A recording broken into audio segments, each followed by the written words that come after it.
ये 13 दोष ऐसे हैं जिसके जीवन में होंगे तो उसको कभी शांति, कभी सुख, कभी ऐश्वर्य ये टिकेगा नहीं और दुर्गति निश्चित हो जाएगी। बहुत ध्यान से सुने। एक श्लोक में 6 दोष और दूसरे श्लोक में 7 दोष। उपासक को कभी इन दोषों को अपने अंदर टिकने नहीं देना चाहिए। और जो संसार के मार्ग में चल रहे, अगर इन दोषों में चलेंगे तो हुआ जो आपके पुण्य कर्मों से ऐश्वर्य है भी वो नष्ट हो जाएगा। आप दुख, चिंता, शोक से ग्रसित होकर बड़ा दुख में जीवन व्यतीत करेंगे और आपकी गति बिगड़ जाएगी, दुर्गति हो जाएगी। विकत्थनः स्पृहायुर्मनस्वी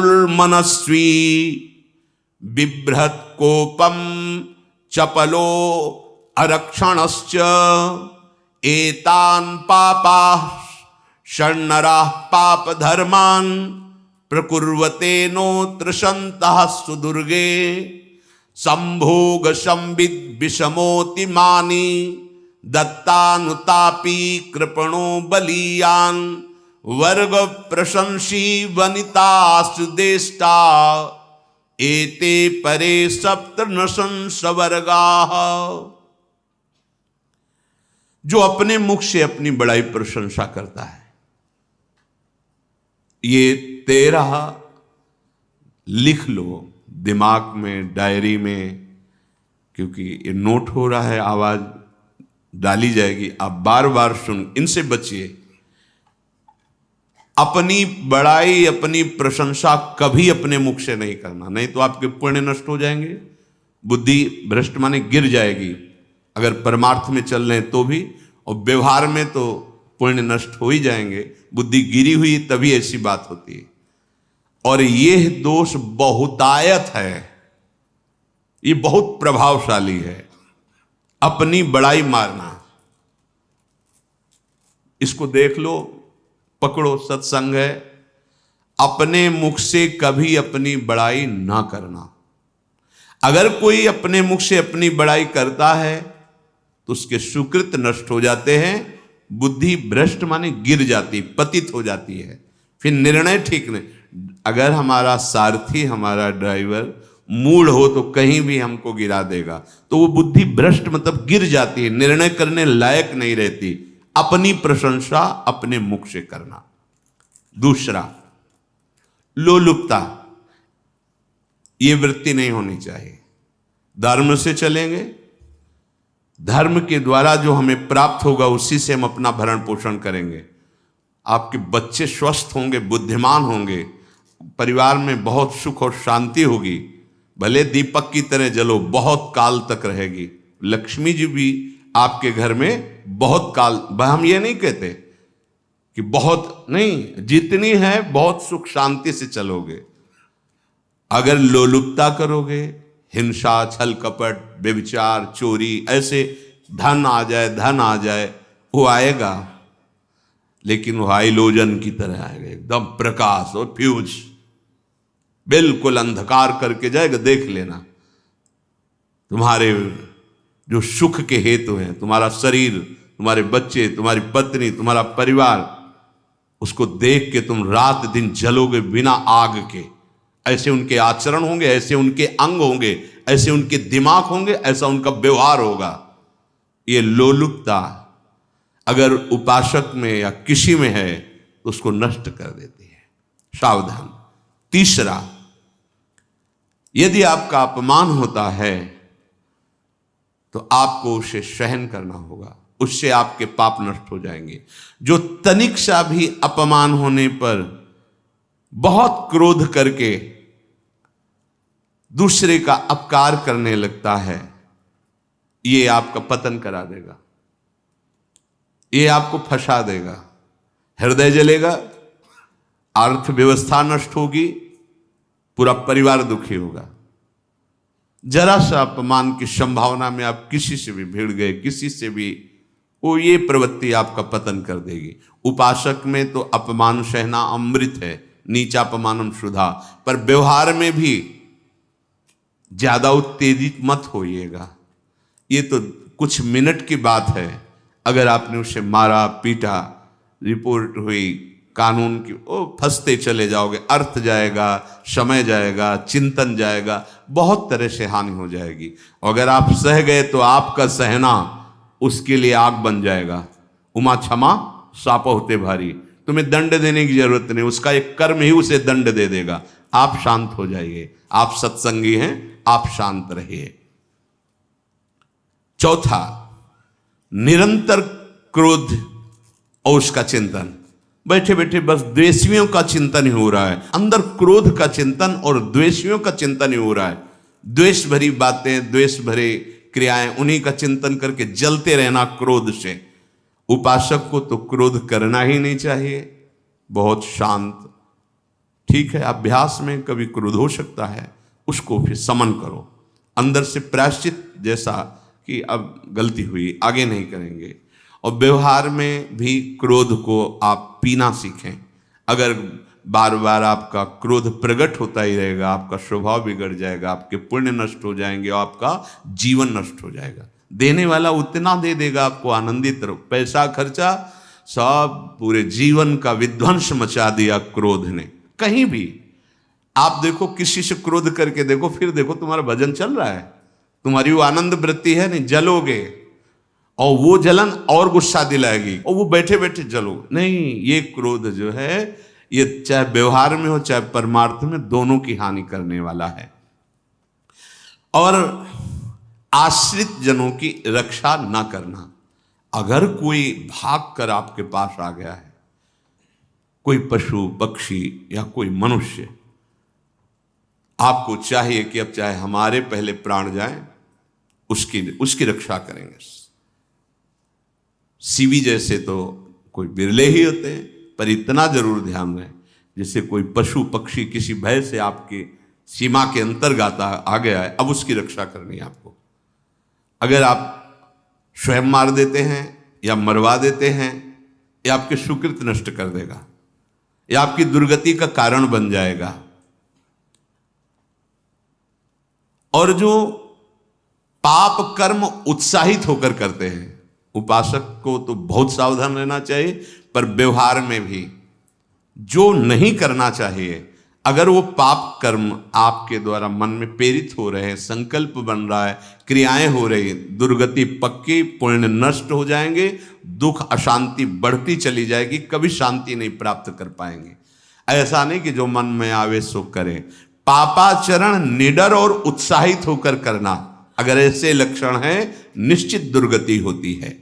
ये 6, अपनी बहुत बड़ाई करने वाला अपने मुख से, लोलुपता, तनिक से अपमान में सहन ना करने वाला, निरंतर क्रोधी और आश्रित जनों की रक्षा न करने वाला, और निडर हर्षित होकर पाप कर्म करने वाला। दूसरे श्लोक में 7 है, 6 7 हो।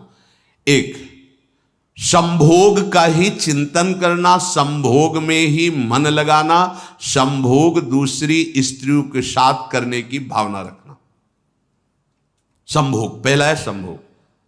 रात दिन बैठे बैठे बस यही चिंतन करना, गंदी बातों का, गंदी बातें देखना, गंदी बातें सुनना, गंदी बातों का चिंतन करना। फिर अन्य माताओं बहनों के प्रति काम दृष्टि से देखना, कोई आ जा रही है तो दृष्टि से, काम भाव से देखना, भोग बुद्धि से देखना, निश्चित पुण्यनाश दुर्गति। बड़े बड़े उदाहरण इतिहास में हैं जिन्होंने ऐसा दृश्य नेत्रों से देखने की चेष्टा की, मन में संकल्प किया भोगने का, नष्ट हो गए, चाहे वो कितने बड़े प्रतापी हो। ये दुर्योधन कोई साधारण थोड़ी है, भगवान व्यास देव जी के द्वारा ही तो लो, भगवान व्यास देव जी ही इसकी उत्पत्ति का कारण है। आप देखो, इतने महान पुलस्त जी ही उत्पत्ति का कारण है रावण की। बस यही ऐसे दोष हैं जिनके कारण जीव नष्ट हो जाता है। ठीक है, धर्मयुक्त काम भगवान ने आदेश किया है, आपका पाणिग्रहण संस्कार हो गया है, संतानोत्पत्ति की भावना से कुछ पवित्र तिथियों का त्याग करते हुए चर्चा में हुई है। एक नियम है, एक आदेश है शास्त्र का। आप बहुत काम प्रवृत्ति वाले हैं तो प्रत्येक मास में जब माताएं बहनें पवित्र हो जाती मासिक धर्म से, तो जिनका पाणी ग्रहण आपने किया, जो पत्नी स्वरूप है, वो ठीक है। वहां भी बार बार के लिए व्यभिचार प्रवृत्ति के लिए शास्त्र आदेश नहीं करता, संयम पूर्वक, और उसका चिंतन नहीं करना। पाणी ग्रहण संस्कार है, घर में विराजमान है, एक संयम एक नियम के अनुसार उसका चिंतन तो फिर भ्रष्ट कर देगा। चिंतन प्रभु का करना है, चिंतन प्रभु की सेवा जो आपके कर्तव्य, इसके चिंतन से बचो। घातक है, बहुत बड़ा जहर है। अगर विषय चिंतन होने लगा तो मरोगे, जिंदा जलोगे, दुर्गति भी होगी। ये अंदर की जो आग है ना, कामाग्नि, ये इतनी बढ़ती चली जाएगी, तुम्हारे होश खराब हो जाएंगे कि मुझे क्या करना चाहिए क्या नहीं करना चाहिए। कोवा मदांधो मदनातुरोमा, अंधा हो जाएगा, नहीं दिखाई देगा अनुजा तनुजा क्या है कौन है, कुछ नहीं, भ्रष्ट बुद्धि। संभोग का चिंतन नहीं। धर्मयुक्त काम आदेश है शास्त्र में। यदि आप प्रवृत्ति मार्ग में हैं तो अपनी पत्नी को जो पाणी ग्रहण स्वीकार किया है, वहां भी पवित्र तिथियों का त्याग करते हुए, एकादशी है, रामनवमी है, नव दुर्गा है, जन्माष्टमी है, राधाष्टमी, जो पवित्र तिथियों का त्याग करते हुए, और ऐसे जो मर्यादाएं हैं उसके अनुसार, और कहीं पराई स्त्री के साथ संभोग की बात निश्चित दुर्गति पक्की है। ऐसे ही माताओं के लिए है, स्त्री शरीर के लिए है। यदि वो ऐसी गलत चेष्टा, तो पतिवंचक परपति रति करही, रौ नरक कल्पसत परही। ये भोग चिंतन से बचने की चेष्टा कीजिए तो क्रिया से अपने आप बच जाएंगे। क्रिया के पहले चिंतन होता है, चिंतन से ही क्रिया का आवेश आता है। चिंतन संभालिए, इसी से भगवत प्राप्ति होती है, चिंतन से, और इसी से दुर्गति भी होती है। अनन्यश्चिन्तयन्तु माम, भगवान चिंतन करें, मेरा करो, कर्तव्य कर्म मेरे को समर्पित करो। अब जब चिंतन संभोग का होगा तो बुद्धि भ्रष्ट हो जाएगी। ये जो राक्षसी प्रवृत्तियां सुनने को मिलती है ना, कि ऐसा हुआ, वो देखा सुना और चिंतन किए, अब इतनी राक्षसी वृत्ति आ गई कि बस अब उनमें और राक्षसों में कोई अंतर नहीं रह गया। दूसरा, विषमता रखने वाला, सबके साथ बर्ताव ऐसा कि मैं बहुत श्रेष्ठ हूं और दूसरे सब नहीं, ऐसा व्यवहार नहीं। सब भगवत स्वरूप हैं, समान व्यवहार। जैसे आपके भोजन है तो जो आप पा रहे हो वही सबको दीजिए, बैठने की व्यवस्था, उठने की व्यवस्था, क्रम बाई क्रम, पर उसको भी नीच भाव से मत देखिए। उस कोटि का उसको प्यार दीजिए, दुलार दीजिए, सम्मान दीजिए। इतनी विषमता न फैलाते रहें अपने जीवन में कि आप सबके निंदा के पात्र बन जाए। विषमता नहीं, सबको प्यार। हाँ ठीक है, पुत्र का अलग प्यार है, भाई का अलग प्यार है, पिता का अलग प्यार है, पर हमारा व्यवहार प्रीति युक्त होना चाहिए, विषमता भरा नहीं होना चाहिए। अगर हमारे चित्त में विषमता ही रही तो संसार है, प्रभु नहीं है। जीत विषम संसार कीर्ति जग बिस्तर है। जो विषमता पर विजय प्राप्त कर लेता है वही भगवत प्राप्ति का अधिकारी। ये विषमता बहुत बड़ी हानि है। तीसरी बात, अत्यंत मानी होना। जहां आपके प्राण कमजोर होंगे, पुण्य नष्ट होगा, आयुश्री सब नष्ट होना है, ऐसे आचरण करवाएगा गुरुजनों के साथ, महापुरुषों के साथ। ये बहुत नीच प्रवृत्ति है। अत्यंत मान प्रियता, मुझे सम्मान मिले, उत्तम प्रवृत्ति है। सबको मान देना, स्वयं अमानी रहना। चौथा, दान देने की बात कह के मुकर जाना या दान देकर पश्चाताप करना। दे दिया है, बहुत जल रहे हो, दूसरे से वार्ता कर रहे हो कि पता नहीं क्या यार बुद्धि में हो गया, हमने उसको इतना कहा था, उतना दे दिया, क्यों दे दिया, ऐसा मतलब अंदर चिंतन करना, क्यों दे दिया तो दिया। इसके बाद जो आपका ये जलन हो रही, पश्चाताप, सुकृत नष्ट हो रहे हैं।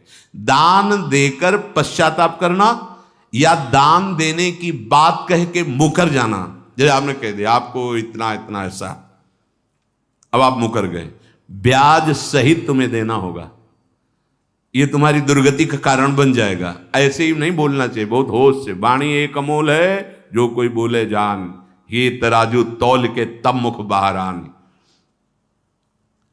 पांचवा, अत्यंत कृपण होना। ना परिवार को सुखी कर पा रहा, ना अपने को सुखी कर पा रहा है। एक एक सिक्का बैंक में जो मर गया। धन की वास्तविक गति यही है कि अपने परिवार को खूब उसकी अनुकूलता प्रदान करो, उसमें से कुछ हिस्सा किसी ऐसे को जिससे तुम्हें बदले में कुछ लेने की भावना ना हो।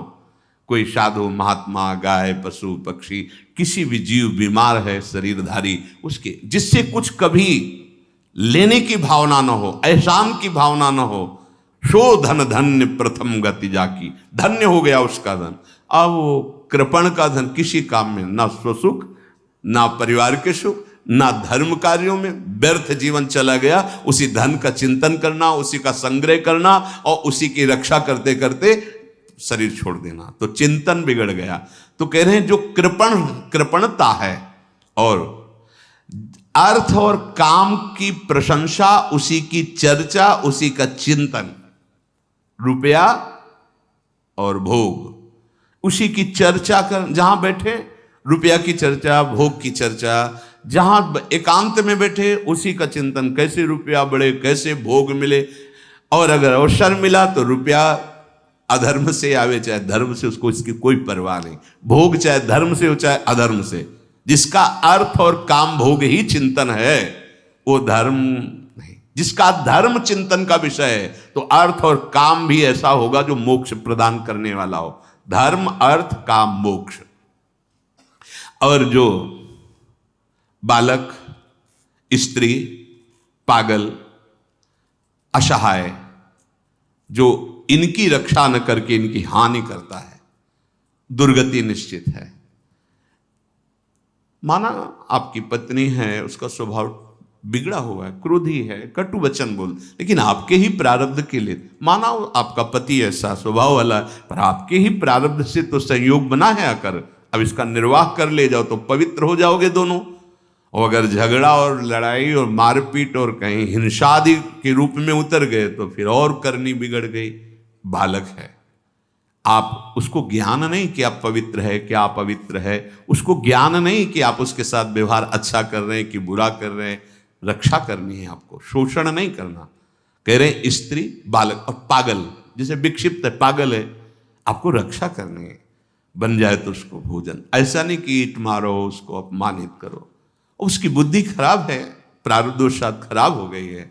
तो शास्त्र आज्ञा करता है स्त्री, बालक, जैसे पागल, विक्षिप्त आदि हैं, असहाय है, असमर्थ है, बूढ़ा है, वो आप सेवा भी करो तो वो गाली दे सकते हैं, उनकी बुद्धि बिगड़ गई। आपको उनको दंड नहीं देना, मारना नहीं है आपको। मान लो आपके बड़े बूढ़े बुजुर्ग जन हैं, आप सेवा भी कर रहे हो तो आपको कटुवचन बोल सकते हैं, आपकी निंदा कर सकते हैं, लेकिन आपको उनके साथ व्यवहार सद करना है। अगर आपने इन दोषों को स्वीकार किया तो निश्चित आपकी दुर्गति होगी, न इस लोक में आपको शांति मिलेगी न परलोक में। इसलिए इन दोषों को बार बार सुन करके और हृदय में जांचो कि कहीं है तो नहीं। अगर है तो सत्संग, भजन बल, भगवत प्रार्थना के बल से इन दोषों का त्याग कर दो, जीवन मंगलमय हो जाएगा। शेष चर्चा आगे। श्री राधा वल्लभ लाल।